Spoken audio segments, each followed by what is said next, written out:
in my career.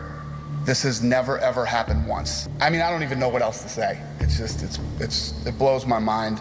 Last fall, welterweight champ George St-Pierre was scheduled to defend his belt versus Diaz at UFC 137, but Diaz was a no-show at 2 pre-fight media events, prompting UFC President Dana White to make a switch.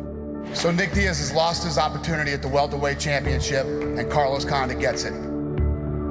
St-Pierre, though, sustained a knee injury, and Diaz was suddenly back on the marquee, facing BJ Penn, where he administered a methodical beating on the former champ and earned a unanimous decision.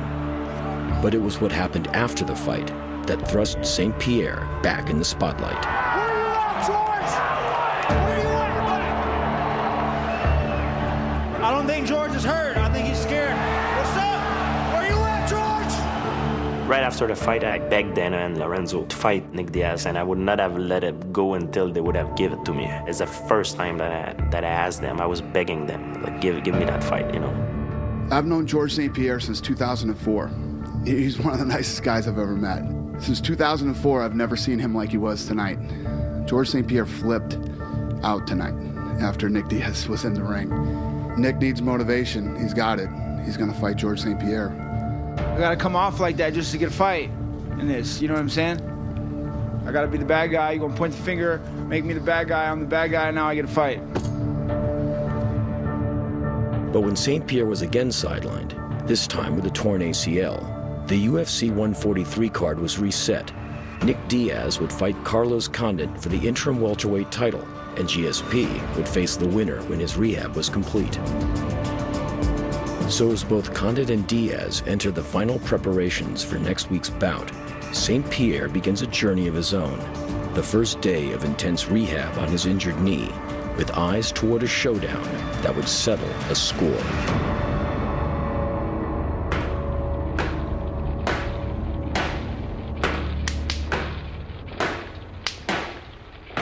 I pray every night that Nick Diaz win that fight.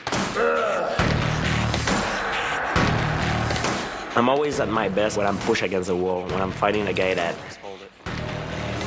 insults me and question my integrity. It lights more fire in myself.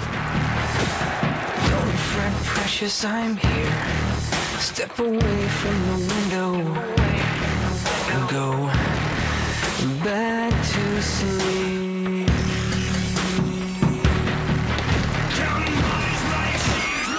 With this injury, a lot of people are doubting. They say, oh, you're never gonna come back the same. A lot of people think Nick Diaz is much better than me. He acts crazy, but he's not crazy. It's fake. It's a fake crazy. And I'm not afraid of him. He doesn't know where I come from. He doesn't know what I've been through to my life. I probably had more street fight than he ever had in his life. Believe me, I have my own demon in my head. People has no idea how dark I am in my head sometimes. Nick Diaz deserves to be beat down.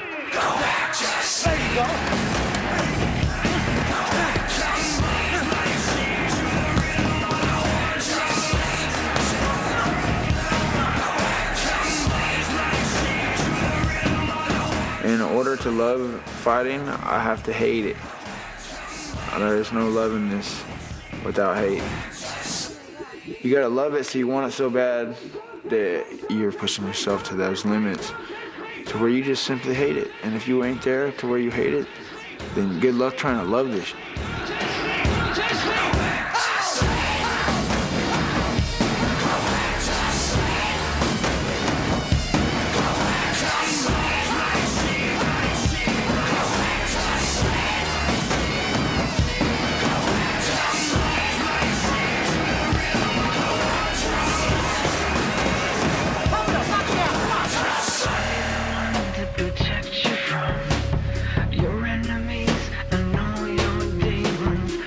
A guy like him should not be champion.